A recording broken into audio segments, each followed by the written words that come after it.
Hello everybody, welcome to the United Stand, welcome to the Thursday Night Forum. Is this forum show going to be on next season? All depends on what happens now and the rest of the season. Who's going to be at United next season? There could be some big moving and some big shaking going on, according to reports. With me tonight to dissect everything that is in the news right now with United, I've got Beth. First of all, Beth, good evening, how are you? Good day? I'm good, yeah. Long day, but ready to get into this, so That's it. It's a long day, Beth, but a 4-day weekend. Now you got to be happy about that. Exactly. I'm out tomorrow as well, so I'll be fresh for the forum on Saturday. Yes, the hardest working DJ in all of Wales and England at times, but over from Marbella. Back home today, Jordan in the house. How are you doing, mate? Can I just confirm it is Thursday? Yeah, it is. We got there in the end. Happy Thursday, people. Back in the UK, ready for a 4-day bank holiday, and Man United to actually pick up 3 points. Positivity. Yeah. Oh, God. Holly also in the room with us tonight. Holly, end of a long week for you. Looking forward to the long weekend? Yes, I cannot wait. I've been looking forward to this for weeks and weeks and weeks. And hopefully Man United, like Jordan said, will pick up a win and make it all better for us. Yes, that's it. Let's hope United don't ruin a long weekend, because having to have an extra 2 days after Saturday and nothing can't much ruin to it do. anymore, Adam. You've got to realise you can't ruin it because it's just what I expect now. Yeah. So, That's it. So you're actually saying that we have to accept that United are crap, and we will get through all weekends a lot better. Yeah, that is exactly what I'm saying. Hard facts. That's what it is. But title of this video, obviously Ronaldo is all over it, all over the thumbnail. You're obviously guessing if you haven't read reports. There is serious consideration from Ten Hag, and some journalists are reporting that he has given the green light for Ronaldo to leave in the summer. Not part of his plans, apparently. We will see when Ten Hag actually lands in Manchester if that is the case. But in terms of these reports, Jordan, I'll come to you first, mate. Ronaldo not in this team next season, not in Ten Hag's plans. Is that a big deal for you? It's obviously going to change the tactics in the transfer market if he isn't in the squad. But Ronaldo, in general, he's made a deal out of Hala. Hala doesn't do much running for Ajax. So can Ronaldo do a job in that similar system, or are you not too concerned if Ronaldo does go? Well, I think, first of all, our job, as always, is to back the manager, especially a new manager coming in. Very true. If he analyzes the squad and looks at it and says that Ronaldo isn't part of his plans, then there's a reason for it, and we have to appreciate there's a direction that we're moving in. So that's the first thing I'd say about it. The second thing I'd say about it is Ronaldo probably isn't part of Ten Hag's plans of playing youth and that aggressive passing football, lots of movement, because Ronaldo's at the tail end of his career. So when he lays out his plans, it probably wouldn't be to have somebody like Ronaldo spearheading the attack. But that doesn't necessarily mean that he actively wants to move him on. So I think we just need to read in between the lines of what's actually being said. Ronaldo's, the information a couple of days ago was that Ronaldo was staying and wasn't, moving on. And now there's this. The other angle to it is, what's the easiest way to drum up headlines and start a divide than to go for our biggest name versus the new manager? Straight away, that is going to generate headlines and get people talking. We have to remember that a lot of people weren't fans in the press and ex players of Ten Hag and wanted Poch. So we have to be aware that these type of things are going to happen, where people will try and cause issues and continue the toxicity because it drives headlines and whatnot and clickbait. So the easiest way to do that is to put Ronaldo's name versus Ten Hag's name. If you were to do that with Fred isn't part of Ten Hag's plans, you're not going to get the same level of clickbait as putting Ronaldo. So I think we have to just sort of read in between the lines and not get too carried away with it. On that, Beth, it's like Jordan said, really. Manchester United, big news. There's Champions League games going on all over the place. There's plenty of decent football going on around at the moment, but top pick is Manchester United, as always, and conversation leads to the big names, like Jordan said then. I don't think anyone would begrudge Ronaldo moving. A lot of fans in the comments there are already saying we don't deserve Ronaldo.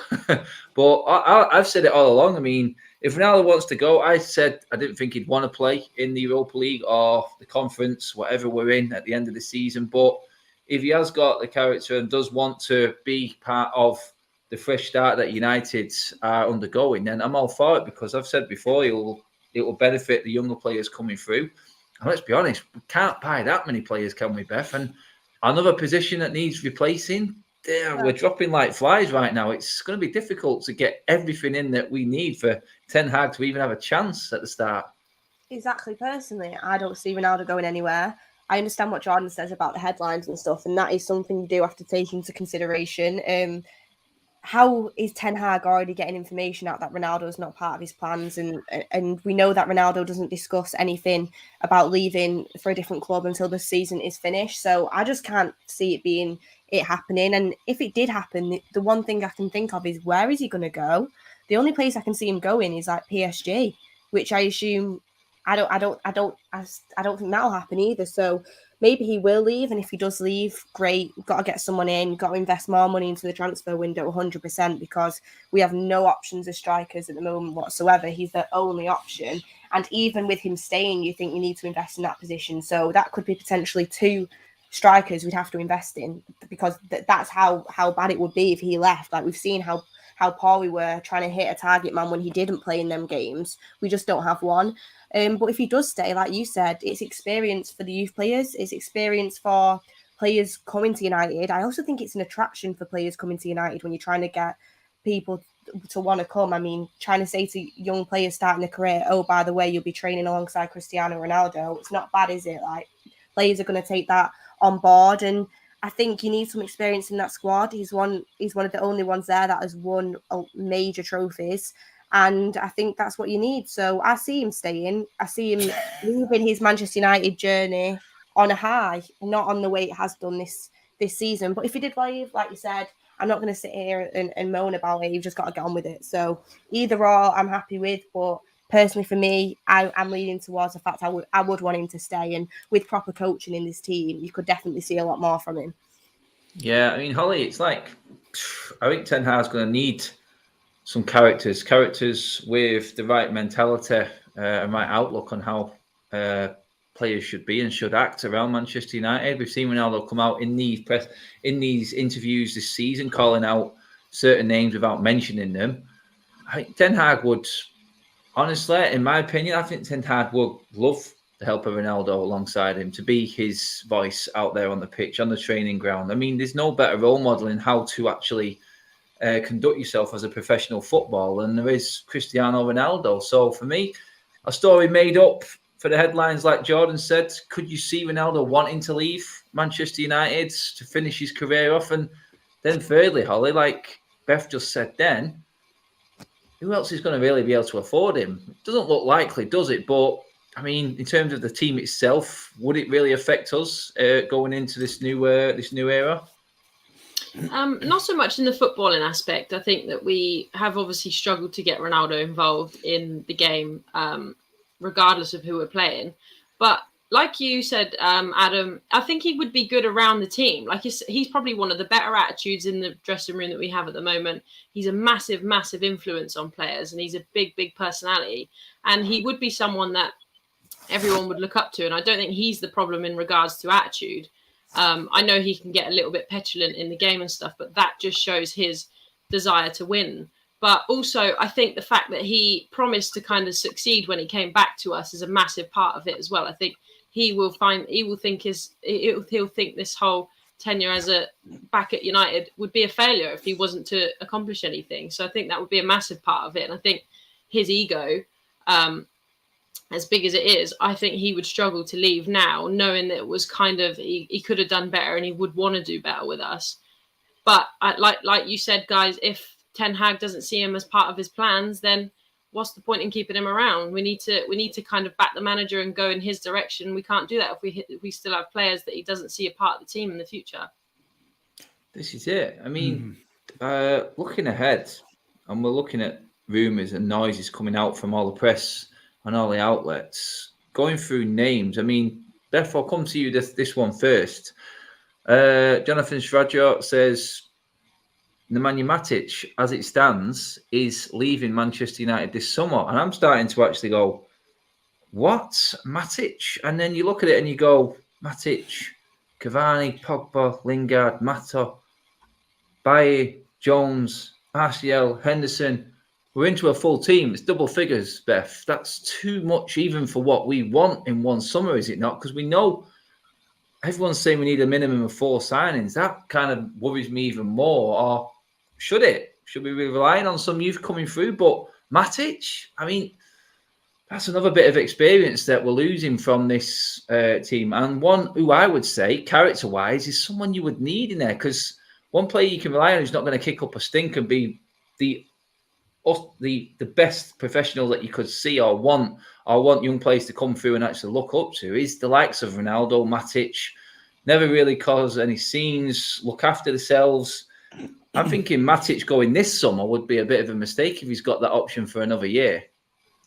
Yeah, I mean, most of them players you just mentioned, I'd just be like, see you later. I don't even care if it's a full team. They're just not... they need to be gone now this summer, and we need to start a whole new rebuild with players that have just been knocking around the squad for a while and not really putting anything into the team and haven't done anything to prove that they're good enough, in my opinion. So most of them players, I'd be like, I'm glad that they're leaving, and if anything, bring up some of the youth players, invest the wage bills into getting some players maybe off the radar that can come in and work their way into the team. And just them players that you've mentioned, for me, are just not going to add anything to this Manchester United team. But what I'm worried about is that you'll see the likes of Matic leaving, which for me, bringing CDM this summer, that is a must. For him to be leaving, it seems like that is definitely going to happen. But if we do that, we're still going to be short because we need more than one. And it's like with Matic, you can still give you 20 minutes every now and then when you need that. So, and he's got experience, like you said, that can be in and around the team. So my worry is we bring in a CDM, all pressure on them every single game, 3 games a week. And also, as well, you'll see players like Matic go in that can actually offer something.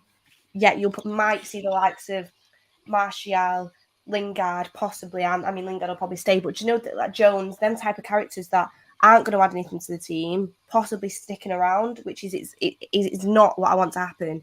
To get the deadwood out first and then worry about dealing with the Matters and the Matiches. Mata and Matic are not going to have long careers now at Manchester United. They are going to be leaving.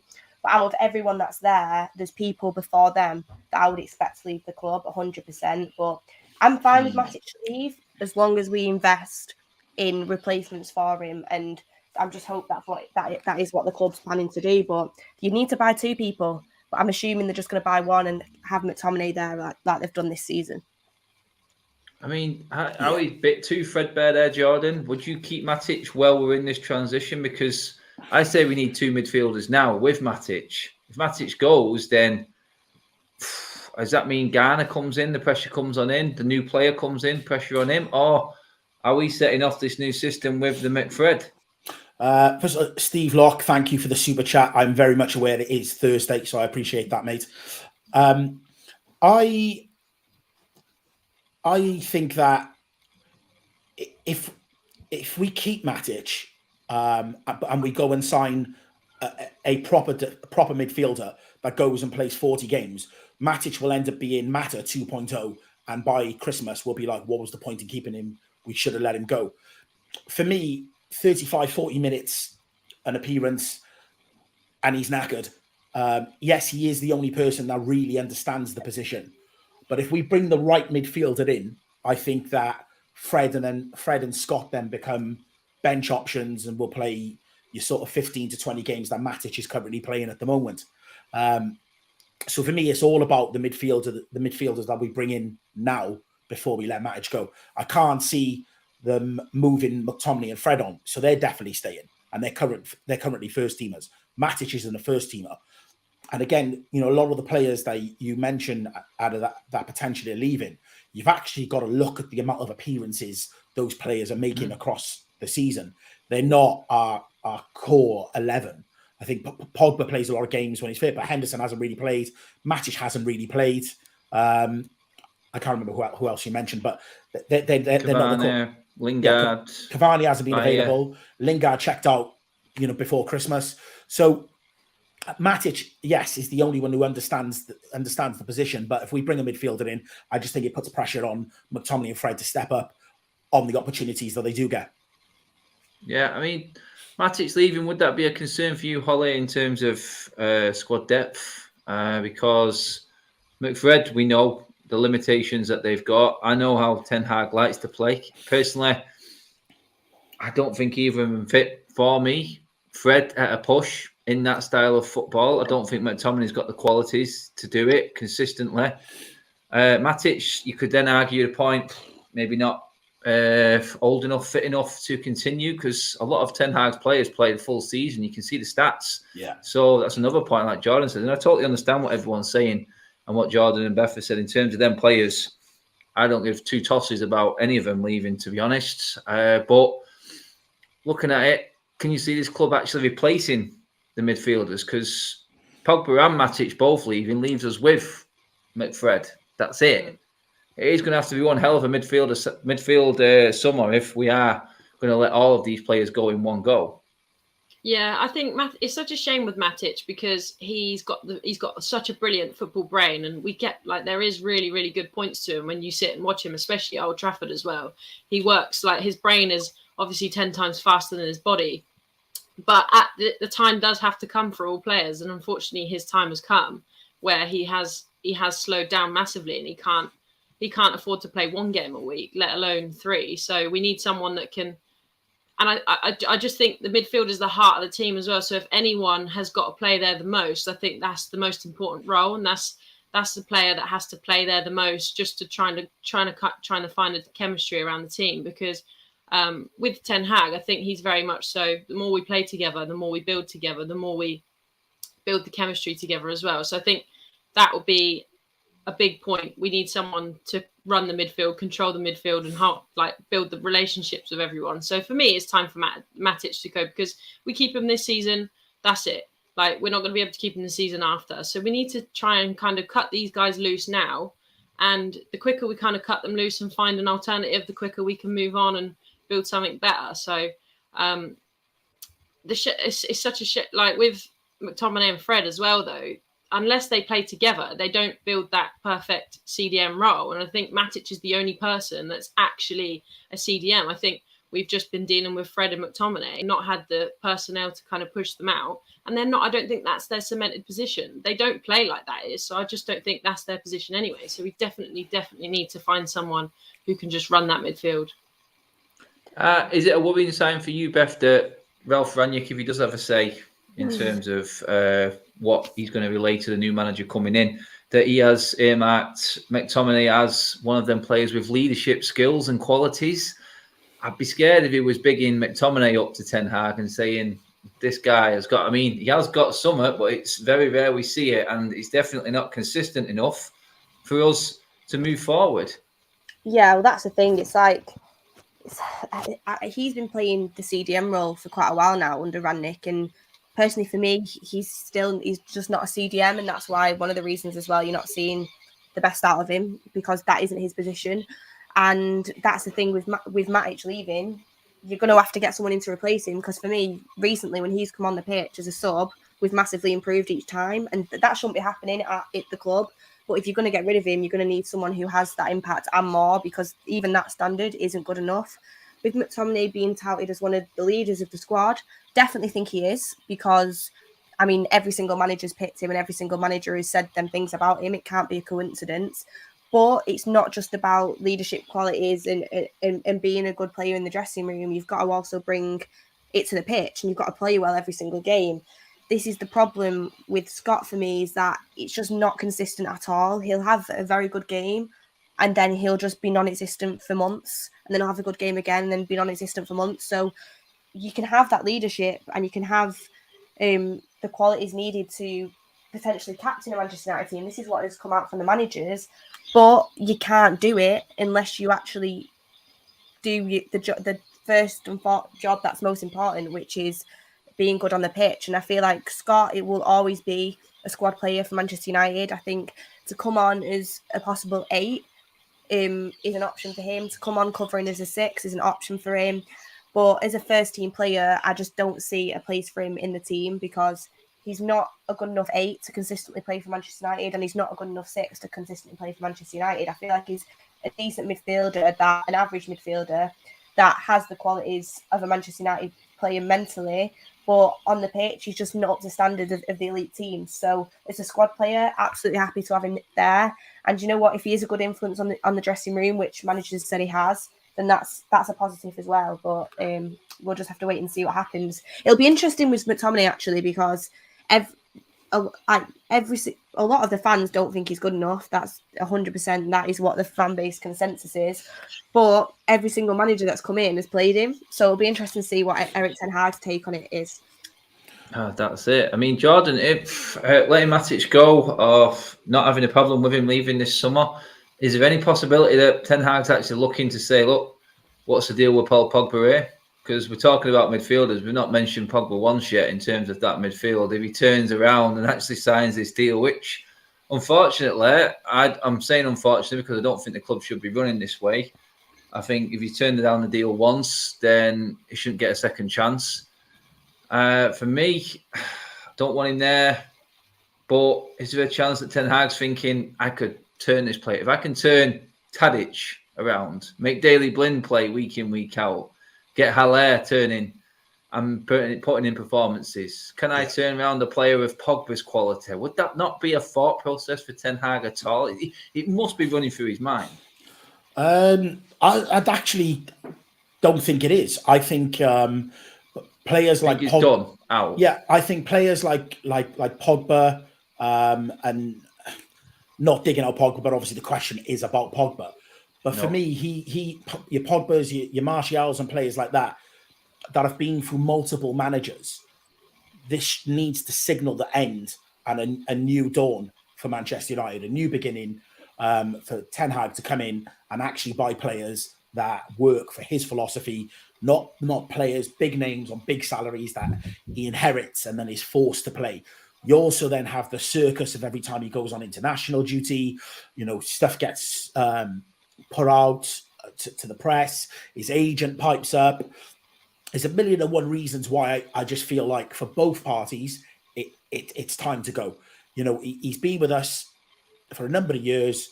It's okay to shake hands and just say thank you, but it's time to move on. And the other side of it is, if he was going to sign that contract, he would have signed it a long time ago. He's effectively managed himself out. This talk of, just want to see who the new manager is, just want to get to January, just want to see this, just want to see that. They've already decided his fate. They already know exactly where he's going. These things are long planned out.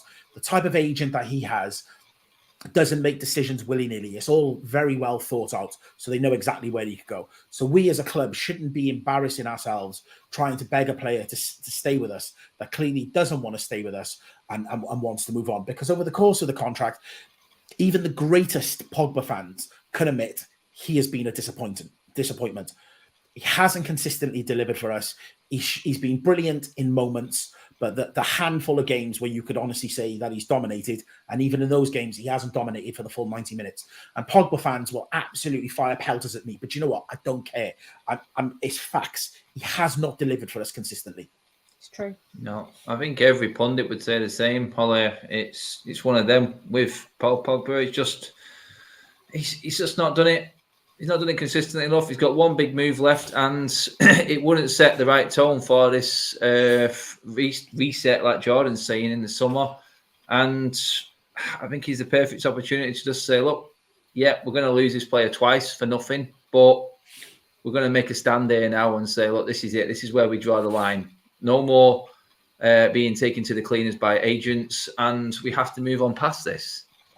Yeah, I think the whole Pogba situation is quite a big toxicity in itself because of the every time he goes on international duty, we do dread it, and we dread what Raiola has to say all the time as well. It's just Pogba seems to have more of a negative impact on the club than a positive one. I do really like Pogba as a player, and we all know that he is world class, and we see the performances he puts in for France, so we know he can do it. He just can't. He doesn't deliver it on a more consistent basis at United, and I think it will actually be a bit of a relief that Pogba will kind of get rid of himself before Ten Hag even comes in, because it's of late, it's definitely been we're trying to push Pogba into the squad just because he's Paul Pogba. Whereas and he's obviously got the big ego. And like Jordan said, he's been through a number of managers. So I don't want the kind of vibe of I'm bigger than the club sort of situation, because he is a massive personality and we all know that. And because he's kind of been through all the managers, and with Mourinho, there was obviously a very public dislike to each other. And it kind of came out that the players won that over Mourinho. So I think that he should just, like Jordan said, we'll just cut ties off now. It's not a bad thing. Obviously, Pogba is a world-class player, but he just doesn't work with United. And like I said, I really do like Pogba and I do wish him well wherever he goes. But it's definitely the end of the road between him and United. And it doesn't have to be an ugly one. He came and we have good memories, but it's just, he's not going to be part of what we're building. And that's just fair enough. Do you know, the other thing as well is just the sour taste it leaves in people's mouths when people know how much money he's on compared to what he brings to the team. You then set a benchmark for earnings across the team. And if we're trying to bring that wage ceiling down and try and get a more even playing field across these players, you can't have a show pony like Pogba sat on there 400-500K a week who isn't delivering and just shows, glimpses on Instagram, showboating. You can't have that. This has to be draw a line in the sand and we move forward. Well, that's the thing. If we did give him that 500K a week contract, made him the best player in the Premier League, one, it's an embarrassment to us because he's not the best player in the Premier League and he doesn't deserve that wage. No matter how talented he is, he just doesn't perform it on a regular basis. And two, you've got players like Bruno Fernandes knocking on the door saying, well, I produced way better than Pogba in my 3 years at the club than he has done the whole time. Whereas my money, and it just becomes, and then you have to play him in a team because of the money that you're paying him each week. And it's like, if he can't regularly cement a spot at Manchester United, no matter whether the team's not been built around him, it's not. I completely agree with that. We don't cater to Pogba whatsoever. But if you add that talented a player and you still can't consistently get into this Manchester United team, then you're not worth 500K a week, and that's not what we should be paying him, and it doesn't set a good example. Exactly. It just carries on doing what we did with Alexis Sanchez and all that. We need to start afresh and have a new premise on what we're going to do with wages and contracts. And on that, to add on to that, before we move on, it's the fact that this guy has, I don't think any manager, I don't think any of us can say, where the bleeding hell does he play? He's not. So, I mean, you're paying the most money in the Premier League to a player that no manager at Manchester United has been able to figure out where to play, where is his best position. And when he's been in all of these positions, like we've all said, he's not been consistent enough. And I think would be the single biggest mistake that this football club has made. And there's been some catastrophic ones at that, let's be honest. But doing this now, at this stage, I think added everything into that is the biggest, most stupidest thing that this football club could do. I just hope it doesn't happen. And like Holly says, good luck in the future, Paul. But the future isn't Manchester United. It's definitely not. For what you see things as anyway, apparently from what you've said. So that's my message. Beth, I'm going to come to you next. Your friend Romano has mentioned a name which I don't think is capable of turning this club around. Richarlison. I mean, I don't know where you guys are, and no disrespect, but Richarlison, for me, in the relegation fight down there, is probably where he belongs. I don't care if he plays well for Brazil or wherever it is he's off to, or what teams he's playing in. So he's playing for Brazil, obviously, but what teams he's playing against and everything like that. But Richarlison, Beth, really? I mean, is that a player for us? It's a funny one, that, because where I go to uni, obviously I go to uni in Liverpool, long story. I actually live with a big Evertonian, and he loves Richarlison. He can't say any, he thinks Richarlison's one of the best players to ever walk this earth, genuinely. And it's so funny because I've been saying for so long, like, he's probably one of your best players, yeah, but he's nowhere near good enough to be at a big club. And he's like, just wait. He's going to do everything in football. And it's like, now Manchester United are interested in Richarlison. For me personally, I think he is the standard of a top six club. I don't think he's a standard of a club that's looking to win titles and win Champions Leagues, which is eventually what we want to aspire to do. And with getting the signing in, that's what you're building a squad looking to do that. I wouldn't go anywhere near Richarlison for me personally. I think he's a good player. I think he's a decent player. But I don't think another one that isn't consistent enough, and we don't need more inconsistency. When he performs well, he performs very well. But then he can have 10 games where he doesn't perform, when he doesn't pull through with anything. So personally, for me, I would stay away from Richarlison. And I rate him. I think he's a decent player, but I just don't think he's quite at the heights to play for at Manchester United's level that we're going to need from him. But at the same time, you look at players like Rashford, and I'd say Richarlison's been having much better time than him recently and has put in a lot better performances. But when you're looking to build a future, I would go for someone who can perform more consistently on a better level, to be honest. Rich, he is Memphis. He's Memphis to play. That's all I see when I look at him. I don't see like a Man United player. We've been there and we've seen it. However, Ancelotti raved about him and said, he was good enough to play for a Real Madrid or a Barcelona. But for me, it's a no. Maybe they should get him in then. Well, some people do see him as a player who can hit them heights. I think he's got a good attitude. I think he's a good player, but he's just not top caliber, I reckon. Yeah. The last thing we need to start looking at is mediocre prem players. It'd be like us going for Tammy Abraham. That's another name I think we should stay away from.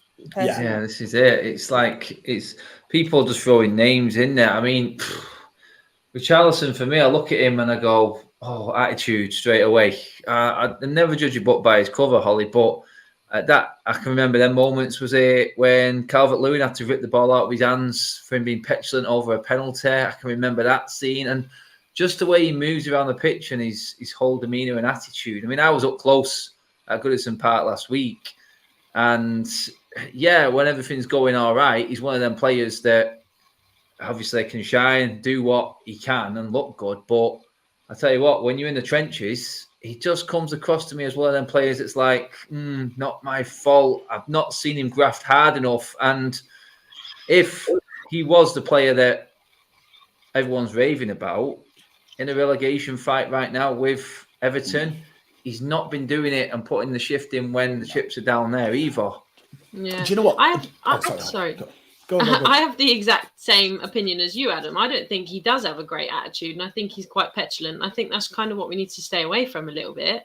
Like he is a good player, but I don't think he's good enough to start every week for us. And then I can't see him being happy to sit on the bench either. So I just don't really like. He's good and he's hungry. He's a hungry player, but he's very wants the spotlight kind of thing, and I don't think he'll get it at United. So I can't see it being a healthy relationship. I think he starts for us if he can. Do you think? Right now. But where does he even play? I think 100% we should be getting someone in that's better than him. But right now, would you start him ahead of Elanga and Sancho? I'd start him ahead of. I'd start him on the wings with Sancho. Right now, take Elanga out. Yeah, I think Richarlison is a player. He's better than both Rashford and Elanga. Do you think that opinion is based on him playing in a better team, not one who's struggling and trying to fight back up there and needs a little bit more? You think he would flourish in a better team? That's based on your housemate. That's based on your housemate. No. You look at how these players have played recently in form. I think Richarlison has been better than Rashford and Elanga. How are you seeing that? Are you seeing where Everton are? Yeah, 100%. But I think as a player, he's better than them personally. At the moment, not in general, but at the moment, I think he's got more to his game right now. Personally, I don't think United should be going to look to sign him, but I think he gets in right now.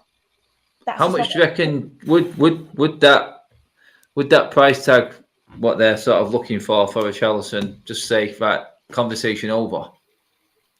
What's the price tag that's quoted? The price tag, they're looking at like 40 million upwards, aren't they, for Richarlison? So 40 mil.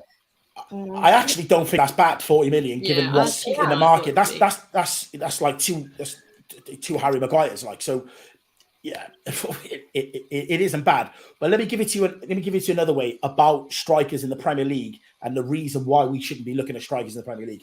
Anyone in the chat that plays FPL will know that strikers in general in the Premier League have been absolutely awful. The points are in the midfield and the defenders. So there isn't an option apart from Harry Kane that's consistently scoring week in, week out.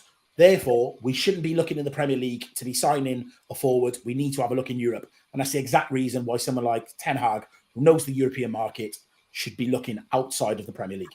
I do also think, though, like, for example, strikers towards the bottom, like, we haven't got a good calibre of strikers. I 100% get that. But the name Ivan Toney's been brought up. I'm not saying he should come. I'm not saying we should go and buy him, but it's a discussion to be had with the fact that I think if he was in a better team, he'd be scoring way more goals. I think he's a better striker than the team he's in right now. So I do think with how defensively some teams do play, it is hard for some of the strikers in teams that haven't got the calibre of players. This is why.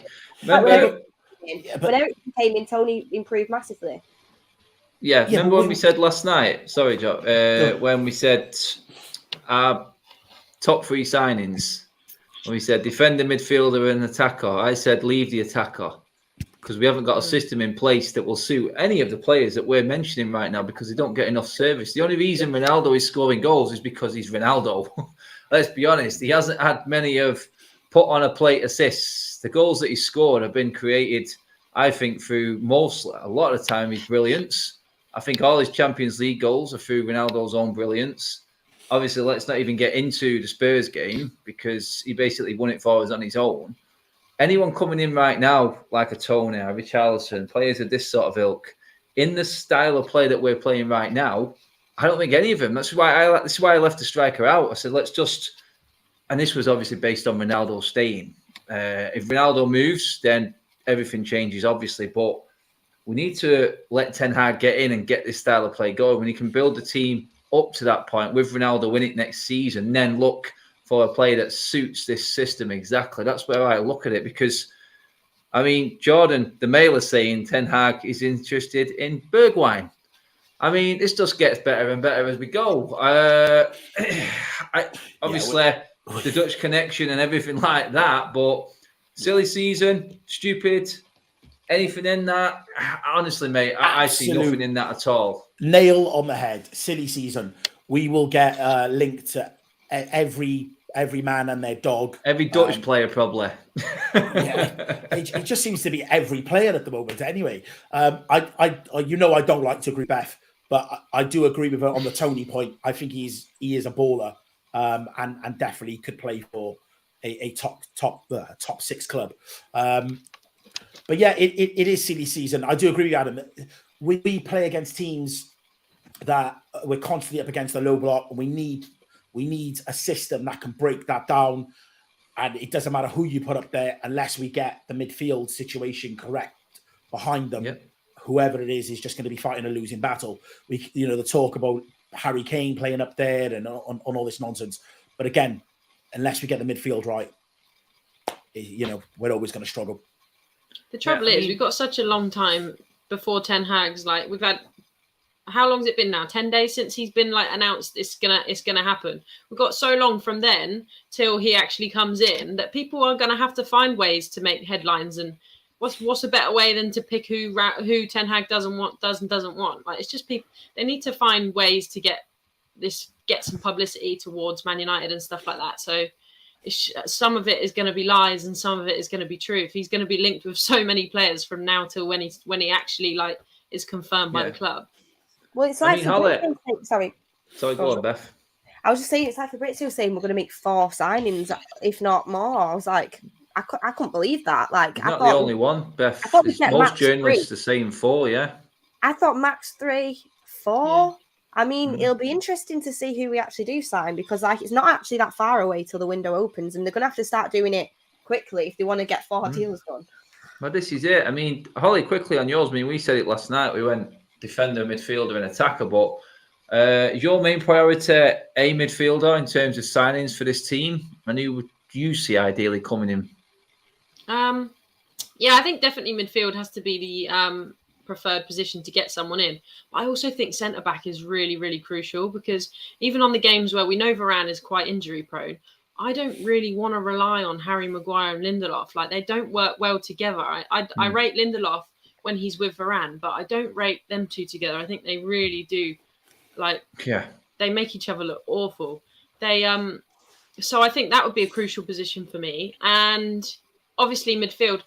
But I would probably go 2 midfielders and a centre-back before I would even go for another winger. I know we do need another winger, but I just think the midfield and the defence is so crucial for us. And I think until you kind of have that backbone, there's no point in focusing on the attack up front. So they'd be the biggest positions for me. In regards to who I would like to come in, I do like Calvin Phillips, and I know we shouldn't stick to the Prem stuff, but I do like Calvin Phillips, and I also really like Tchouaméni. So one, if maybe not both of them two, would be great for me. I think I'd rather stay away from Declan Rice. I think you're getting quite a similar player in Calvin Phillips for maybe a little bit cheaper and a little bit less of a social media buy than Declan Rice. So I would stay. Obviously, if he came, I'd be more than happy to take him, but I'd maybe stay away from him if I had a choice.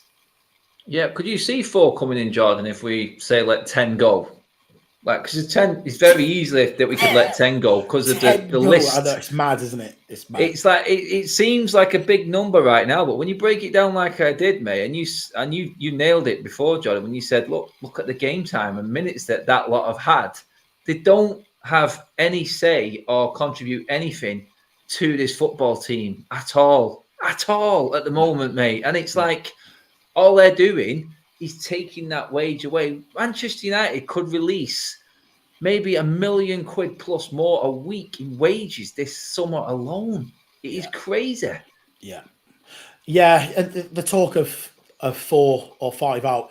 Tell you, Declan Rice has just scored for West Ham now. I've just seen that pop up. Has he? Yeah, he's just scored. There we go. Someone's going to send an headline in now. United target. He heard what Holly said and thought, do you know what? F this, I'm not having it. You're welcome, Declan. Do you know what? I actually think Rice is levels above Phillips, to be honest. More so, not just on the pitch, it's just from a leadership point of view. Price tag. Yeah, definitely price tag.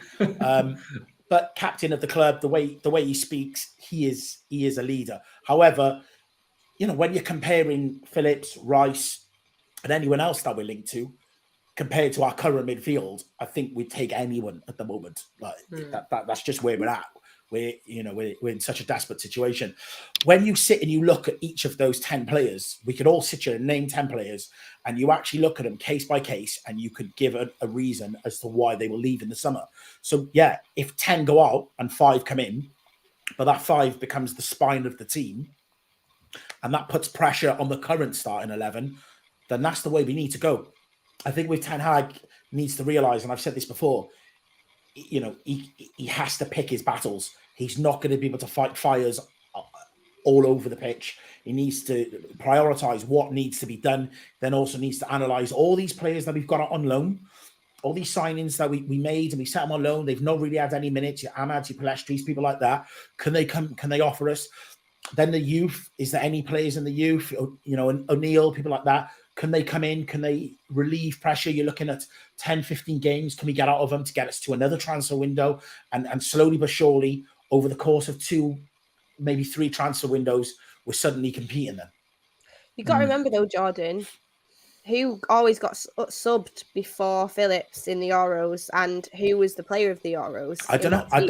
I don't watch England. I don't watch England. Well, Phillips stayed 90 minutes every single game. I know his fitness is great because of Bielsa's leads and stuff, but also he was player of the tournament. I think Phillips is getting a little too much stick. I think he's a very good player. It is just a risk, but he is a very good player. And when in terms of very far off Declan Rice, I don't agree, if I'm honest with you.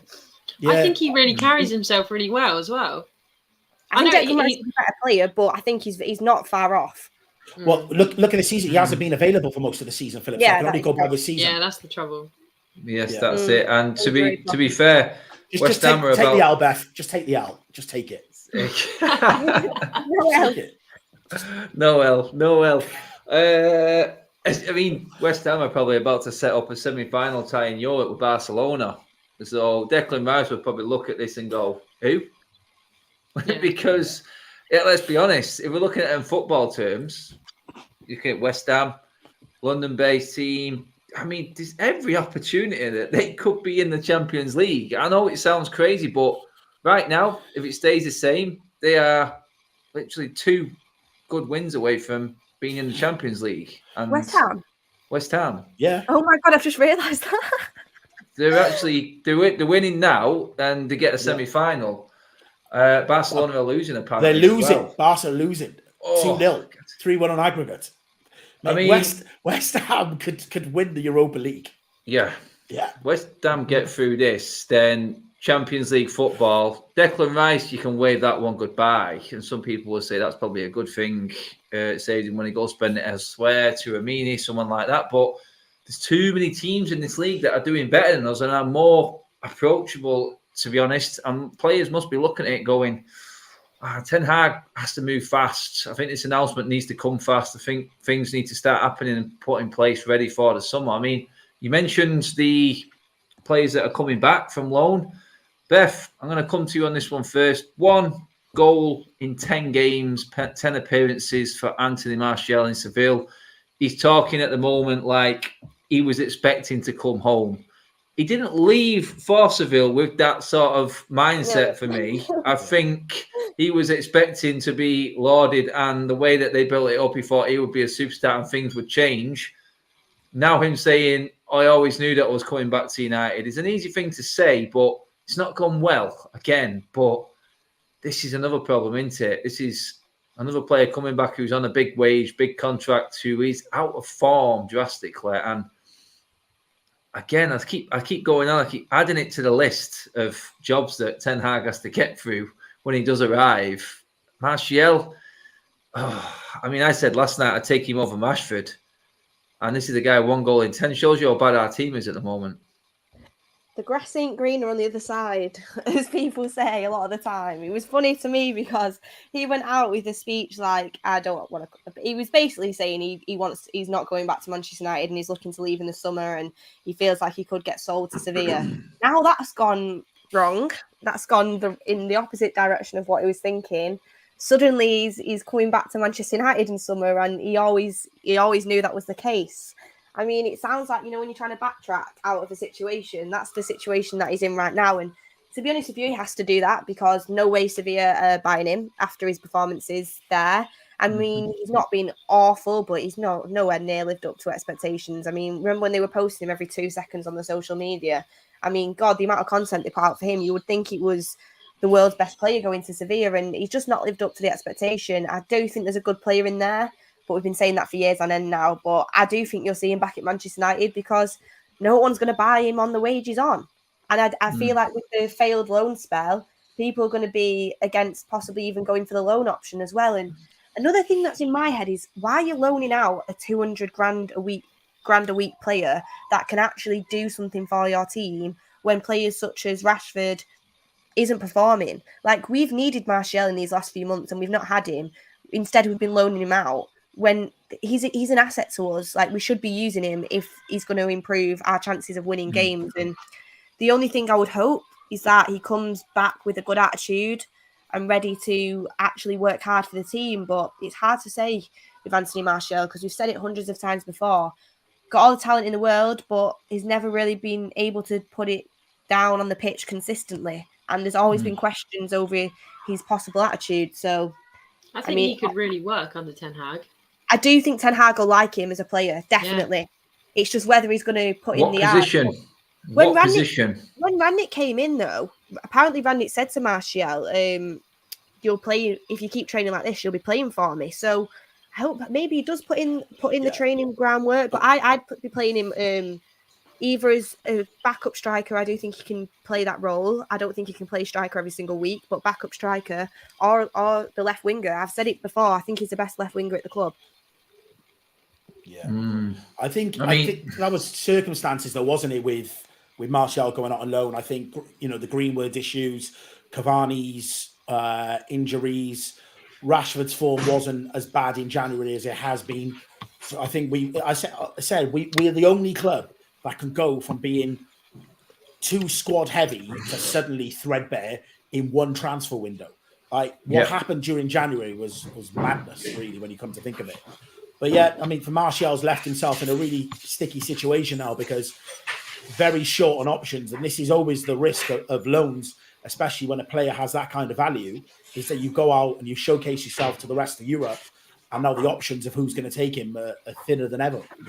I mean, the value has dropped drastically, Holly, surely for Martial now, and it's like, maybe someone would take a chance on him, but then it's like Beth said then, Martial was offered a chance under Rangnick, but himself had made the decision that he wanted to leave. He wasn't ready to knuckle down under a new manager. He'd already made that decision, whether that was down to Ole and what he'd already put Martial through and not giving him the right opportunity. But it's Martial's decision was to leave Manchester United, and other clubs are going to look at it and go, maybe not. Maybe we could take a risk on him. But that wage, like Beth said, just kills off any hope at all of anyone taking him in. And that's another player that either has to completely change his mentality, change his mindset, and knuckle down and wait for his chances. Maybe we'll get that with Ten Hag, or he's going to be another Jesse Lingard sat on the bench taking a place of possibly a young player wanting to come through and take his opportunity. Yeah, I really agree with Beth. I think that he went off on loan and he was very vocal about the fact that he did want to stay. And I never agree with that after one game, especially. As soon as he had that first game with Sevilla, he was very vocal on the fact that this is where I want to be, put in the stadium all over his social media. This is a dream come true and all this. And I think to an aspect, Donny van der Beek did the same thing as well, because I know he got off to a good start in his Everton loan spell, but then you talk too soon and you kind of bite yourself on the backside a little bit, because now look at you both want to come back. Nobody else will take either of you because it's not really worked out where you've gone, and you've been very vocal about the fact you don't want to come back. So you kind of, it's us that are really in, it's United that are really in holding the upper hand here, because these players can't go anywhere else. I know they're under contract with us, but nobody wants you. Like, we had Martial's wife, I think it was his wife, coming out saying he should be playing for Real Madrid. Well, I'm sorry, he's nowhere near that. He's nowhere near that level. He can barely get a game for Sevilla, and when he does, he's not exactly showing his worth. So he'll come back to us. And I think as long as he puts his head down and listens to what he's been told and drops the attitude and kind of does put his head down, because he has been very vocal about the fact that he doesn't want to stay with us, and it can be quite unforgivable at times. So hopefully, because I can't see him going anywhere, like Beth said, he does just put his head down and work hard, and hopefully he can help the team as much as he can. Do you know what it is as well? Do you know what it is as well? Like with Martial, you think he's been a player that's been around for ages. It feels like he's been at Manchester United for ages. He is still only 25. Yeah, but he has been here for ages. He's 26 now, and he came as a teenager. Well, 25, 26, and it's like he's not proved he's not lived up to anywhere near what we thought he was going to be in that time. Yeah. But do you know what? You feel like saying to players sometimes you've still got time to turn this around and become the player that you could be. Like, he's still got so much time to actually turn it around. It's just whether the player wants to do it. But the Leopards change the spots. It's one of them. It's like that. It's like the whole situation now with where the fan base are. We're clinging on and we're looking at everything in so much detail now. It's not just us. You can hear it in the stands. You can hear people's opinion online. They're not blind. They listen to what players say, like what Beth and Holly picked up on there, Jordan, mate, was like, we know what you said when you left. We don't forget. And this is the fan base right now. It's starved of any success from all of these overpaid players, which they are. And he's got a tough job to turn not only the manager's head, but the fan base, mate. That is the big key, because we've seen the attitude of these players, and when it doesn't go right, we see a reaction from them not in the right way. And for me, it's going to be a harder job to turn the fan base than it is any coaching staff and teammate. Yeah, definitely. But I feel like he's one of those players that symbolises the era that we're trying to move out of, and where we're hearing rumours of Ten Hag wanting to have control over, players going out and so forth, regardless of names, price tags, reputation. For me, he's one of those players that needs to move on. And you're right, Beth. He is young enough to go on and to have a good career, but I feel like that could be that needs to be somewhere else now. He has been disrespectful in some of the things he said and his attitude. And again, very similar to the Pogba thing. It's okay to shake hands and say, move on. Someone will take him. Someone will sign him. It's just the value that we'll now get for him, where we could have got good money for him. We're not going to get the money we could have. But that's, the club to take the loss. That they should have potentially moved him on rather than sent him out on loan. So yeah, I'm comfortable with the fact of letting him move on. Yeah. Running out of time, guys. I didn't realise it was going that quick quickly, I want to get your opinions quick on Holly. Beth, you go to Old Trafford quite a lot, like myself. The talks of the redevelopment of Old Trafford. Which way would you go as a fan? And obviously, the experience is what they're trying to sell. The match-going experience will be better. Is that in a new stadium, or would you redevelop Old Trafford and keep the? It's like the nostalgia sort of side of things. I mean, Beth, what are you saying? Old Trafford, new Old Trafford, or redevelop it? Personally, for me, I'm more on the redevelop side of it because I like the nostalgia, I like the history, and I feel like the only thing is I don't understand. I mean, I'm not an architect, so I don't know, but I just don't know how you would redevelop it to the point where it's going to be new and modern the way they'd probably like it to Exactly. be. That's right. Because it's like it's a very packed stadium right now, and I don't understand. Are they going to knock a whole wall of it down, expand out, and then? But then you'd have to do that all around because if they want the TVs coming down, there's absolutely zero room whatsoever. So if you think about it like that, you'd have to knock a lot of the stadium down and rebuild it, which then makes me to think, well, you might as well just build a new stadium. So in my opinion, I have no idea what the best thing to do.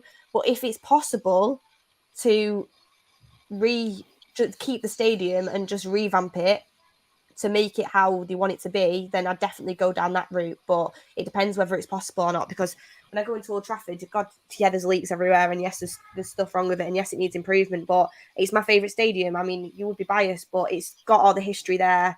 I love the stadium where it is, and it just needs revamps and it needs improvements. But it's whether they can do it with how packed it already is inside there. Yeah. I mean, Holly, you sat there. You sat next to me inside Old Trafford. There ain't a lot of leg room for people like me. I'll be honest. And if they want to, and I've been to every stadium in the Premier League, guys, trust me. If you go to Spurs, oh God, it's embarrassing. It's embarrassing to go back to Old Trafford because even Arsenal, the leg room and the experience, it's a lot pleasanter. What do you reckon, Holly? I mean, to get screens in there, it'd be impossible for Tier 3 of the North talent to see anything whatsoever. I don't understand how they're going to do it or how they improve Old Trafford to make it a better experience. Yeah, it's not the most comfortable of stadiums, but I think their idea was more let's just pack as many people in as possible, which is good to an aspect because it gives more people the opportunity to go and see Man United.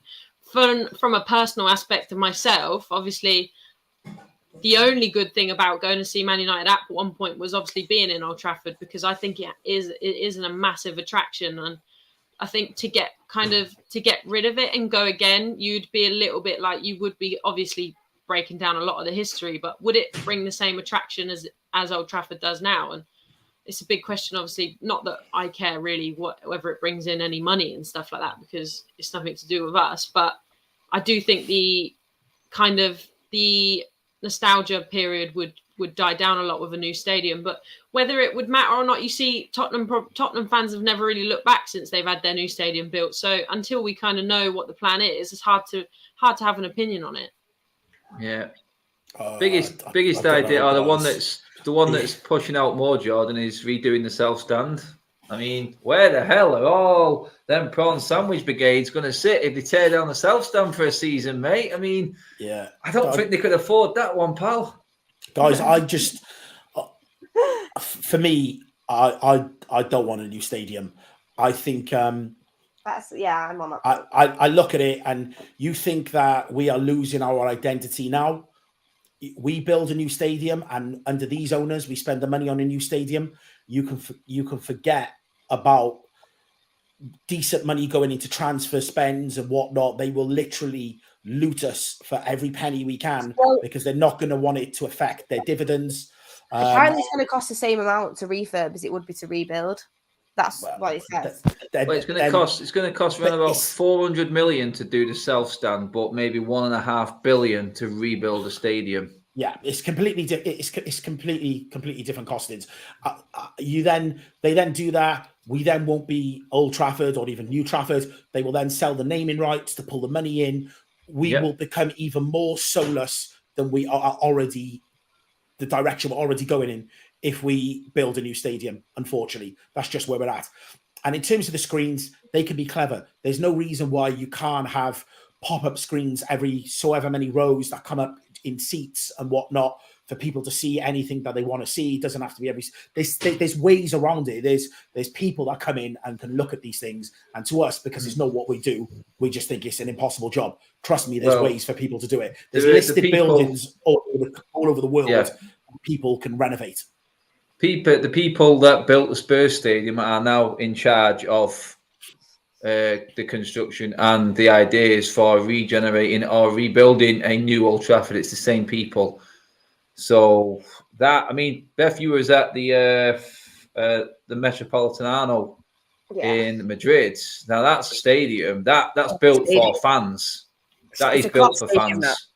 That stadium was great.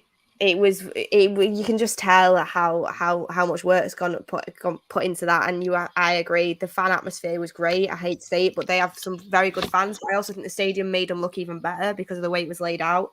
But at the same time, when I was there, I thought still prefer Old Trafford. And do you know what? That is because of the history that is behind it. Because you look at them stadiums in terms of the structure and the way it's been built. I mean, the Wanda Metropolitano is so much more modern and better. Like when you look at it from just an architectural point of view, when you look at the history that's involved, I feel like that is something Old Trafford definitely does have. And I think if they revamp it, they'll do more than just the South Stand. They'll have to. They'll have to do more than that. You can modernise. You can modernise anything. There is no way they're getting TVs in there, Jordan. I'm telling you that now. But people are talking about giant screens like they've got in the Spurs Stadium. There's other ways around it. Like there's listed buildings that you can't knock down all over the world, and people put apartment blocks in them and stuff like that. There's architects that do these type of thing. So this excuse of, they have to knock it down to start again. It really isn't, guys. We're already like £500 million in debt. We're just going to go further and further into the hole. We're going to play the games while it's happening, though, as well. This is it. It's a big project, which is why they've brought the best in class in. First time they've actually done that. They've brought the best in class in for this one. But I totally agree. If that new stadium went up, that would be paid by the name on the front of it, because I guarantee you would have Old Trafford there, but there would be something else alongside it, in my opinion, which the Glazers would sneak in, which would bring them a hell of a lot of money in, which would pay for probably half of that project at least. Them naming rights would be worth an absolute fortune. But this is it. Can I just say as well, I do not want a new stadium, guys. No, everyone's in the chat for me. I'm not saying I want a new Holly's stadium. Getting pelters. Good. I'm just trying to look at it from both sides. That's all. I do not want Welcome a new to stadium. the club, Holly. It's setting spell sometimes, isn't it? Everyone thinks I'm a massive McTominay fan, so we move out here. Yeah. That's because you was just talking about his physique the other week. That's what it was. That was ridiculous. Yeah. People let it go, for God's sake. On this subject, because whatever I say, it's taken the wrong way. It is. There is no better atmosphere than Old Trafford on them nights, on them afternoons when it's rocking. But there has been a lot of complaints, and let's not forget, like Jordan said, the people that are in charge and the owners of this football club, the way they were talking about Super League, I would not put it past them to even try, because at the end of the day, they can make more money off it. The prices would go up, and they would find a way to fund it through the Manchester United brand. That's exactly how they've done everything else, and they know what they're doing. They are Champions League elite, our owners, in terms of businessmen, and they know what they're doing. Sadly for us, they do know what they're doing, and that's where we've fallen down. But it's what we got, and I don't see it changing anytime soon. But modernising the South Stand, yep, it's going to take a lot of work with that railway track behind it, and upset a lot of the rich and famous, because them heated seats in that section there are going to go for a season or so, I'm guessing. Anyway, enough of that, guys. We've gone well over enough jabs, enough shots fired anyway for one show. Beth, cheers for coming on as always. Weekend is here, and well, like you said, you're not going on Saturday, so your weekend should be okay. Yeah, exactly. It's the first one I've not been to in a while, but I'll be on the forum, and hopefully we get the 3 points. Jordan, mate, happy weekend, pal. Happy Easter. Yeah, for 4 nights weekend DJing. But looking forward to the fan forum on Saturday. Yes. Holly, yourself as well. Would you at Old Trafford or you fan forum on Saturday? No, I'm fan forum Saturday. Fan forum it. Us three. Well, Yeah, I'm looking forward to it though. I don't think it'll be convincing, but I think we might win. So that'll be something at least. Yeah. Oh God, don't jinx it. Don't jinx it. Please don't. But guys, yeah, I will be at Old Trafford, as always, everybody, on my own, by the sounds of it. But yeah, come say hello if you are at Old Trafford or travelling down. I know there's a lot of travelling fans internationally who've been in touch this week. So do come over and have a chat. We'll try and get you on the fan vlogs as well if we can. And that is it. Hopefully, like the girls and Jordan said, we're talking about a win on Saturday and the weekend isn't ruined. I'll go with Beth's mythology, which is just accepts that we're going to be crap and then your weekend will never be ruined. So that one's with Beth. But guys, cheers for watching as always. Give the video a like, subscribe to United Stand. That's it for now. Weekend is here. It's going to be a busy one. We'll see you all then. Give me the wave, Holly, give me the wave. Jordan, I was waiting to do it before you said it. It's time to give the wave. Guys, cheers for watching, everybody. We'll see you over the weekend. Have a good one.